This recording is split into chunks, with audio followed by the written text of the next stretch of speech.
Assalamualaikum. Halo teman-teman. Perkenalkan, nama saya Dini Alpiani dengan NIM 21210058 dari Fakultas Bahasa, Prodi Pendidikan Bahasa dan Sastra Indonesia, kelas A2. Pada kesempatan kali ini, saya akan memaparkan materi mengenai tantangan Pancasila di era globalisasi. Namun, sebelum ke pembahasan inti, saya akan memaparkan terlebih dahulu 3 definisi dari 3 kata, yaitu tantangan, Pancasila, dan globalisasi. Yang pertama, tantangan. Tantangan menurut Kamus Besar Bahasa Indonesia adalah hal atau objek yang perlu adanya penanggulangan. Yang kedua yaitu Pancasila. Menurut Muhammad Yamin, Pancasila berasal dari kata panca yang artinya 5 dan sila yang berarti atas dasar peraturan tingkah laku yang penting. Yang ketiga, globalisasi. Menurut Chalde, globalisasi merupakan berkembangnya hubungan internasional. Namun, dalam hal ini setiap negara tetap mempertahankan identitas masing-masing. Akan tetapi, terjadilah ketergantungan antar semua negara. Nah, dari ketiga definisi yang saya paparkan, kita dapat menyimpulkan bahwa yang dimaksud dari tantangan Pancasila di era globalisasi adalah suatu hal yang muncul karena adanya globalisasi yang berdampak pada Pancasila yang akan menjadi ancaman ataupun tantangan bagi Pancasila dan perlu adanya ditemukan solusi atau penanggulangan terhadap hal tersebut. Selanjutnya yaitu dampak globalisasi secara umum. Yang pertama ada dampak positif. Nah, dalam dampak positif ini terdapat perkembangan ilmu pengetahuan dan teknologi yang dapat berguna untuk kita dalam membantu komunikasi, mempermudah pekerjaan, juga dapat membantu kita dalam memanfaatkan sumber daya baru bagi kehidupan yang akan datang. Lalu membantu juga meningkatkan kehidupan yang lebih baik, karena dengan berkembangnya globalisasi dapat membantu memperluas pasar produk dalam negeri ke dalam pasar internasional sehingga dapat bersaing di era internasional tersebut. Dampak negatif dari globalisasi yaitu gaya hidup yang konsumtif, di mana masyarakat menghambur-hamburkan atau boros dalam bermasyarakat. Lalu adanya sikap individualistik, merasa sendiri, tidak membutuhkan orang lain, karena semua hal dapat diakses dengan mudah karena adanya internet, sehingga mereka berpikiran tidak membutuhkan bantuan dari orang lain. Lalu budaya yang mereka gunakan yaitu sudah kebarat-baratan, baik dari pakaian ataupun berbicara dan bergaul. Lalu kesenjangan sosial, di mana kesenjangan sosial ini terjadi karena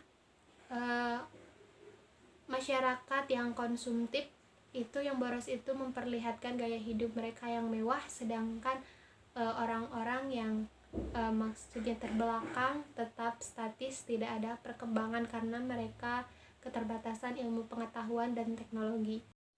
Lalu dampak atau manfaat globalisasi untuk Indonesia. Nah, yang pertama dari bidang sosial budaya. Dengan berkembangnya globalisasi membantu adanya pertukaran budaya, baik dari negara luar, dari negara asing ke kita, ataupun budaya kita ke luar. Lalu yang kedua adanya mendukung terjadinya pelaksanaan hak asasi manusia. Lalu yang ketiga itu adanya kesetaraan gender, jadi tidak adanya pembeda tingkatan antara perempuan dan laki-laki.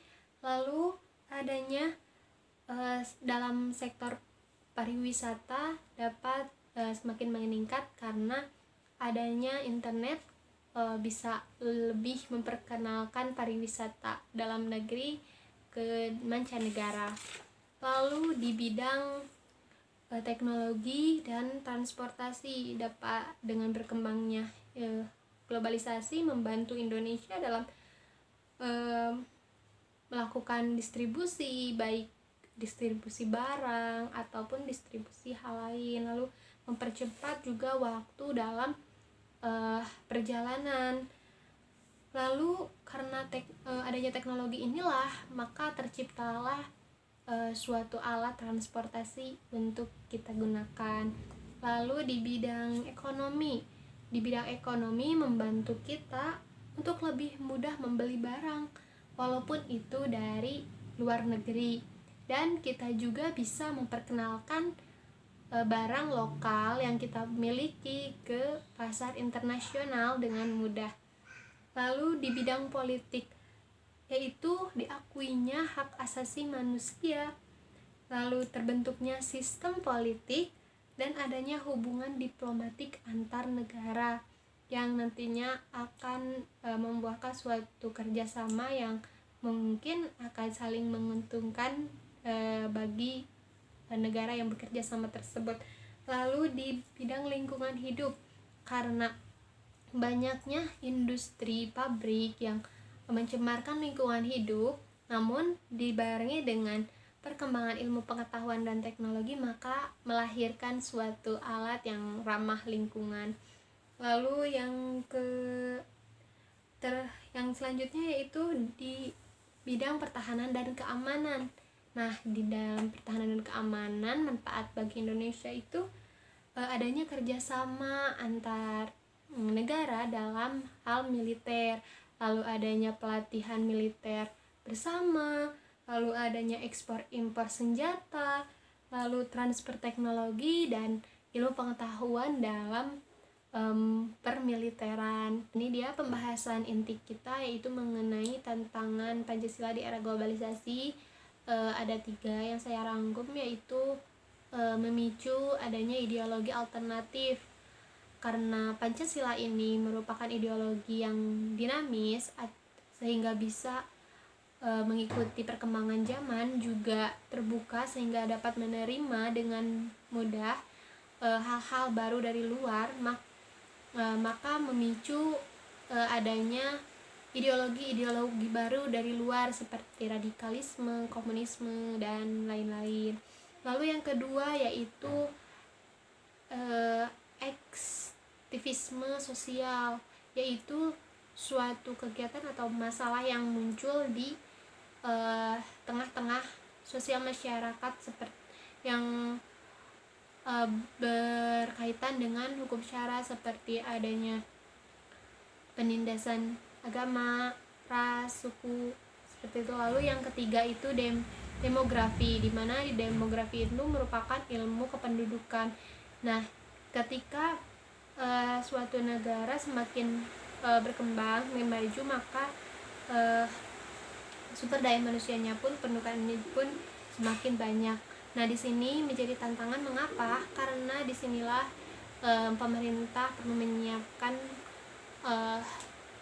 lowongan pekerjaan, juga fasilitas lain yang dapat mendukung terjadinya perubahan atau kemajuan bagi bangsa, sehingga para generasi muda generasi muda dapat menjadi tombak kejayaan bagi Indonesia. Nah, solusinya dari tantangan ketiga tadi, kita sebagai generasi muda, apalagi kita sebagai orang-orang yang memiliki kesempatan untuk belajar, menikmati pendidikan, dan kita juga akan masuk ke ranah pendidikan nantinya, kita perlu mempererat atau memperdalam lagi ideologi Pancasila atau butir-butir Pancasila dalam kehidupan sehari-hari. Karena jika tanpa adanya ideologi Pancasila, mungkin ideologi tadi yang menjadi ancaman tadi akan masuk ke dalam bangsa kita, yang akan menggantikan ideologi Pancasila yang mungkin nantinya tidak akan pernah cocok dengan kepribadian bangsa Indonesia. Mungkin sekian pemaparan materi yang dapat saya sampaikan. Kurang lebihnya saya mohon maaf. Assalamualaikum warahmatullahi wabarakatuh.